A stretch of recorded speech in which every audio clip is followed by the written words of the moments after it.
Myself Priyanka, roll number 2105, and my topic is wave equations for an infinite string.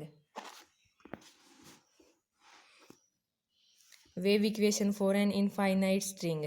इसमें हम क्या consider करेंगे? Consider N elastic string which is stretched over a real line.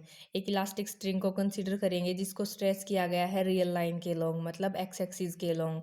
तो x कहाँ से कहाँ तक वेरी करेगा? माइनस इन्फिनिटी से infinity. And set in motion from an initial position से उसको मोशन प्रोवाइड कर दिया। देन तो हमारे पास जो मोशन ऑफ स्ट्रिंग है वो कैसे गिवन होगा? By the boundary value problem. Curly square Y over curly T square is equal to A square curly square Y over curly x square, where X varies from minus infinity to infinity and T is greater than zero.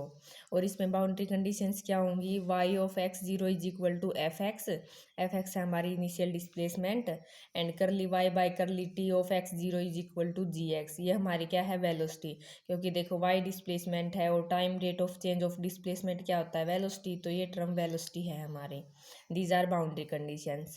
Now we find the general solution in two cases. First case consider करके चलेंगे, zero initial velocity है। तो अगर initial velocity देखो zero है तो यहाँ पे हमारा क्या होगा? जी एक्स की वैल्यू जीरो होगी। तो ये बाउंड्री कंडीशंस हो गई। Curly Y by curly t x zero is equal to zero. इसमें जो है स्ट्रिंग रिलीज किया गया है from rest with initial displacement कितनी है? उसमें एफ एक्स है हमारी, ये f x as it is है। तो इसके लिए हम क्या करेंगे? एक सॉल्यूशन लेके चलेंगे। Y of x t is equal to x of x and t of t. ये सेपरेट कर दिया वेरिएबल्स में, ये ओनली एक्स का वेरिएबल, ये ओनली टी का वेरिएबल। अब इसको डिफरेंशिएट करेंगे विद रिस्पेक्ट टू एक्स। तो हमारे पास देखो curly Y by curly x is equal to x dash x और टी ऑफ टी, क्योंकि ये तो हमारा कांस्टेंट था तो सिर्फ इसका डेरिवेटिव हो गया। अब फिर से एक्स के रिस्पेक्ट में डेरिवेटिव करेंगे तो हमारे पास क्या आएगा? करली स्क्वेयर वाई और curly x square is equal to x double dash x t of t. अब हम इसको जो है टी के रिस्पेक्ट में डेरिवेटिव करेंगे तो टी के रिस्पेक्ट में क्या आएगा? Curly Y by curly t is equal to x of x t dash t. एक बार फिर से करेंगे टी के रिस्पेक्ट में तो यहाँ पे आएगा x of x T double dash T. अब इसकी वैल्यू और इसकी, ये दोनों वैल्यू जो है इस इक्वेशन में पुट कर देंगे हम। तो हमारे पास क्या कंडीशन आएगी? हमारे पास कंडीशन आएगी एक्स ऑफ एक्स और t double dash T is equal to A square x double dash x और टी ऑफ टी, ये वाली कंडीशन आएगी हमारे पास। फिर जो है इसको इस साइड लेके जाओ, इन दोनों टर्म्स को टी डबल डैश के नीचे। तो x double dash divide x is equal to t double dash divide में ए स्क्वेयर टी।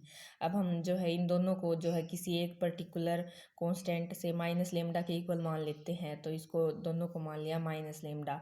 अब यहाँ से हमारे पास दो इक्वेशन बनेगी, एक इन दोनों को कंपेयर करके और एक इन दोनों को कंपेयर करके। तो देखो x double dash is equal to minus lambda x और यहाँ से t double dash is equal to minus a square lambda t. अब इसको इस साइड लेके आएंगे तो ये यहाँ से प्लस का हो जाएगा, इसको इस साइड लेके आएंगे ये भी प्लस का। तो हमारे पास ये दो इक्वेशन आ गई, इनको सोल्व करेंगे अब हम। और बाउंड्री वैल्यू कंडीशन जो है वो भी चेंज हो जाएंगी। तो बाउंड्री वैल्यू कंडीशन देखो क्या थी? Curly Y by curly T of x zero जो है क्या था? जीरो था। और यहाँ से हमारे पास इसकी वैल्यू क्या आएगी? करली वाई बाय करली टी की ये वैल्यू है X of x t dash T. तो यहाँ पे जो है अगर हम एक्स ऑफ जीरो लेके चलेंगे तो x as it is t dash zero, इसका मतलब हमारी जो है ये वैल्यू ज़ीरो है। अब ये वैल्यू ज़ीरो है तो ये तो ज़ीरो हो नहीं सकता, क्योंकि अगर यही ज़ीरो हो गया हमारा तो क्या होगा? कंप्लीट सॉल्यूशन ही ज़ीरो हो जाएगा, क्योंकि वाई ऑफ एक्स टी क्या था? X of x into T of T. तो हमारा कंप्लीट सॉल्यूशन ज़ीरो आ गया, तो हमारे पास जो है एक ट्रिवियल सॉल्यूशन बन जाएगा। हमें फाइंड आउट करना है नॉन ट्रिवियल सॉल्यूशन, तो उसके लिए एक्स ऑफ एक्स जो है वो नॉट इक्वल टू ज़ीरो होगा। तो यहाँ से क्या कंडीशन आई हमारा? टी डैश ज़ीरो, ये ज़ीरो आ गया। ये बाउंड्री वैल्यू कंडीशंस बन गई हमारी। अब हम इन दो इक्वेशंस को सोल्व करेंगे। तो देखो इसमें फर्स्ट केस है हमारा, अगर लेमडा की वैल्यू ज़ीरो हो तो उस केस में क्या होगा? हमारे पास X double dash zero, X double dash equal to zero. यहाँ से इसको दो बार इंटीग्रेट करेंगे तो हमारे पास क्या सॉल्यूशन आएगा? X of x is equal to a dash x plus b. X varies from minus infinity to infinity, हम स्टार्टिंग में लेके चले थे। तो उसके पास क्या होगा? हमारा ये सॉल्यूशन अनबाउंडेड हो गया, क्योंकि एक्स की वैल्यू तो माइनस इन्फिनिटी से इन्फिनिटी वेरी कर रही है। तो बाउंडेड, अगर ये सॉल्यूशन बाउंडेड चाहिए हमें तो उसके लिए क्या होना चाहिए? ए डैश की वैल्यू ज़ीरो होनी चाहिए। तो उस केस में ए डैश की वैल्यू ज़ीरो आ गई। अब हमारे पास सॉल्यूशन क्या आया? X of x is equal to b. तो हमारे क्या होगी, lambda is equal to zero is an eigen value. Lambda हमारा क्या होगा, एक आइगन वैल्यू होगी। अब हम केस सेकंड कंसीडर करके चलेंगे। If lambda is less than zero, less than zero मतलब हमने उसको मान लिया किसी भी माइनस के स्क्वेयर के इक्वल है, तो इसमें पुट करेंगे इस इक्वेशन में। तो आएगा x double dash minus k square x equal to zero. यहाँ से हमारे पास डिफरेंशियल इक्वेशन बनेगी d square minus k square into x equal to zero, और डी की वैल्यू आएगी प्लस के और माइनस के। उस केस में सोल्यूशन क्या होता है, X of x is equal to C one A की पावर के एक्स प्लस सी टू ई की पावर माइनस के एक्स, ये जनरल सॉल्यूशन होता है। फिर इसमें जो है हमारे पास एक्स वेरी करता है माइनस इन्फिनिटी टू इन्फिनिटी। देखो पॉजिटिव वाली टर्म में अगर एक्स वेरी किया हमारा जीरो टू इन्फिनिटी, तो ये वाली टर्म क्या होगी, ये इसमें मतलब बहुत सारी टर्म आएंगे अगर इसको खोलेंगे तो। और अगर एक्स जीरो से इन्फिनिटी वेरी कर गया तो ये अनबाउंडेड हो जाएगा। तो इसको बाउंडेड होने के लिए क्या होना पड़ेगा, सी वन को जीरो। तो यहाँ से तो हमारा सी वन जीरो आ गया। और अगर जब हमारा एक्स वेरी करेगा जीरो से माइनस इन्फिनिटी, तो हमारी ये वाली टर्म भी पॉजिटिव हो जाएगी। तो हमारे पास क्या आएगा, ये वाली भी अनबाउंडेड।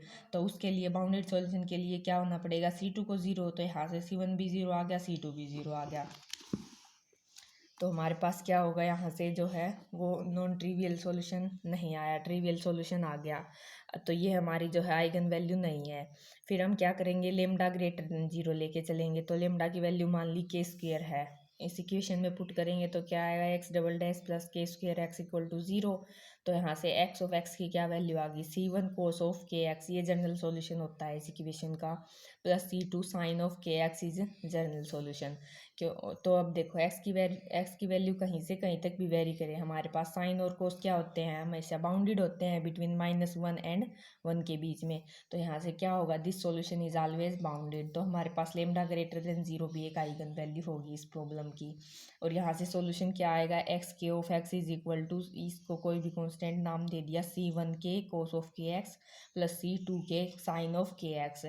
तो अब हम जो है टी वाला सॉल्यूशन निकालेंगे। टी के लिए प्रॉब्लम क्या थी हमारे पास, ये वाली प्रॉब्लम थी t double dash plus lambda a square t is equal to zero. तो यहाँ से, और ये बाउंड्री कंडीशन थी t dash zero equal to zero. अब देखो यहाँ से दो लेमडा की दो आइगन वैल्यू आई है, लेमडा की वैल्यू जीरो और ग्रेटर देन जीरो। तो देखो अगर लेमडा की वैल्यू जीरो है तो हमारा क्या होगा, टी डैश जीरो जीरो। अब इसको दो बार इंटीग्रेट करेंगे तो क्या सॉल्यूशन आएगा, t of T is equal to a T plus b is the general solution. तो हमारे पास, और देखो ये बाउंड्री कंडीशन थी, इसके लिए हमने टी डैश निकाला, T dash T equal to A की वैल्यू जीरो है, ए की वैल्यू जीरो इसमें पुट कर दी, तो टी ऑफ टी क्या आया, बी। ये इसका जनरल सॉल्यूशन आ गया जब हमारा लेमडा की वैल्यू जीरो है। उसके बाद हम करेंगे लेमडा की वैल्यू के स्क्वेयर, जब लेमडा की वैल्यू हमारे पास पॉजिटिव है।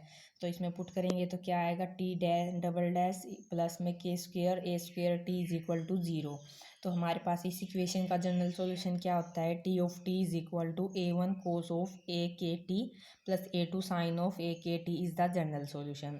अब देखो इसमें बाउंड्री कंडीशन पुट करेंगे तो इसका डेरिवेटिव चाहिए, इसका डेरिवेटिव निकालो। T dash T is equal to minus A one A K sine of A K T plus A to, इसका हो जाएगा कोस ऑफ ए के टी और ए के।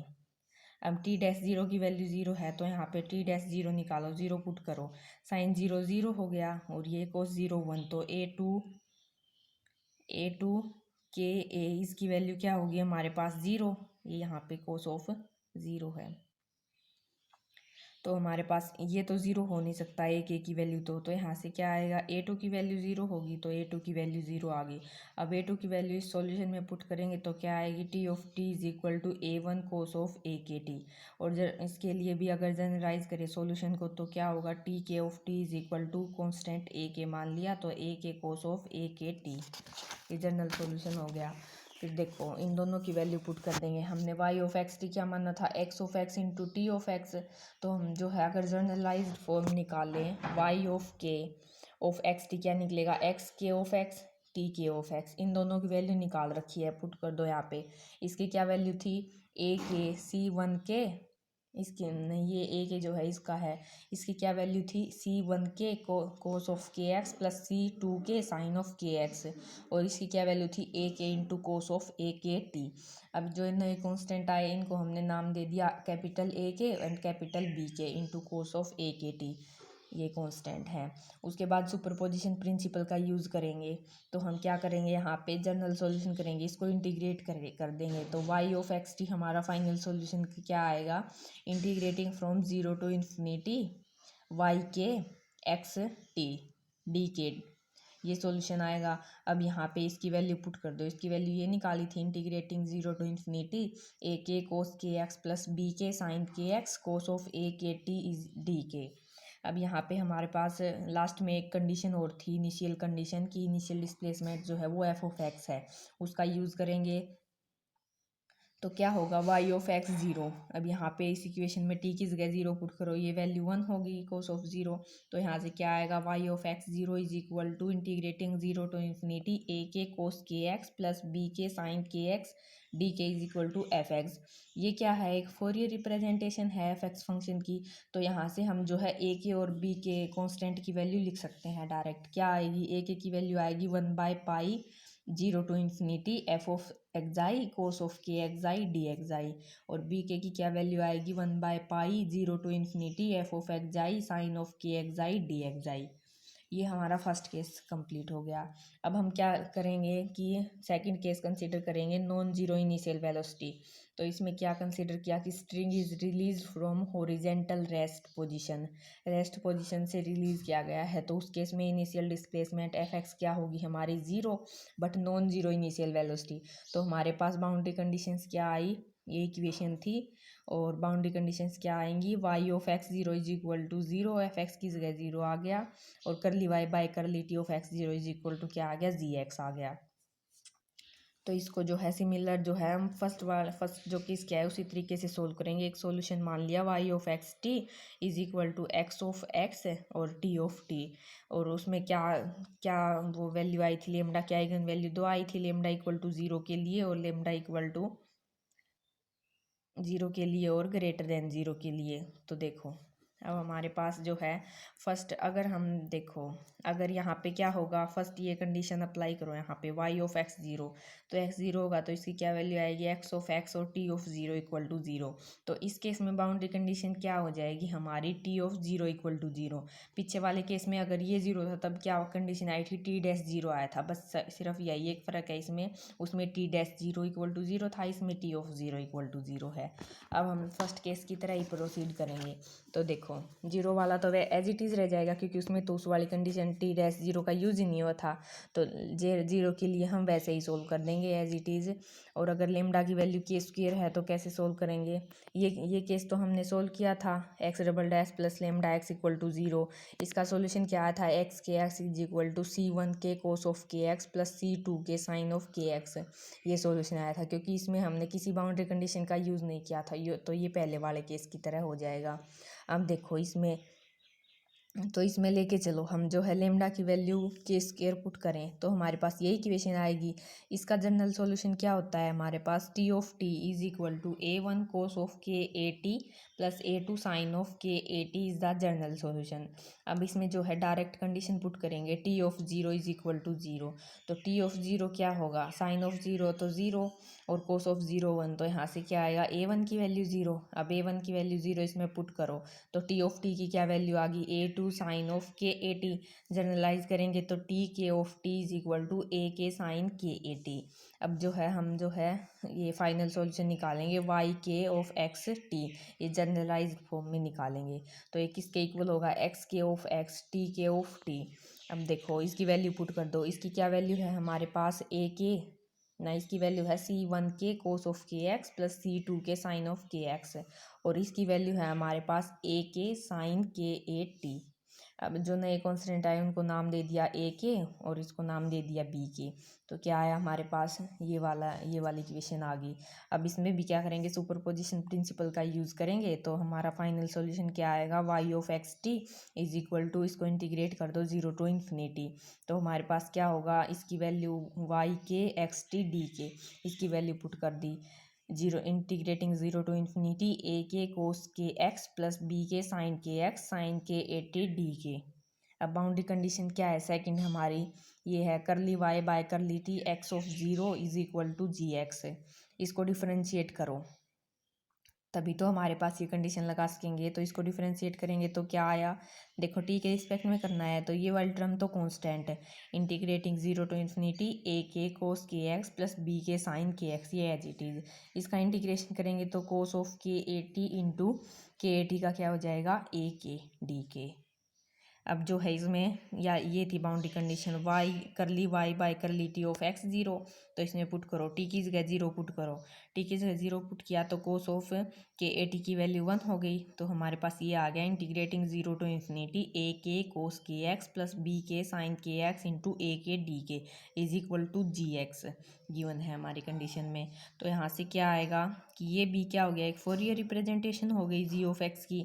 तो यहाँ से हम क्या करेंगे, हम कांस्टेंट लिख सकते हैं ए के और बी के की वैल्यू को। कैसे, जो भी कांस्टेंट है ना, तो देखो यहाँ पे कांस्टेंट ए के साथ ये भी है ए के, तो जो है कंप्लीट ए के इंटू ए के की वैल्यू आएगी 1/पाई zero to infinity G of X I cos of के X I D X I.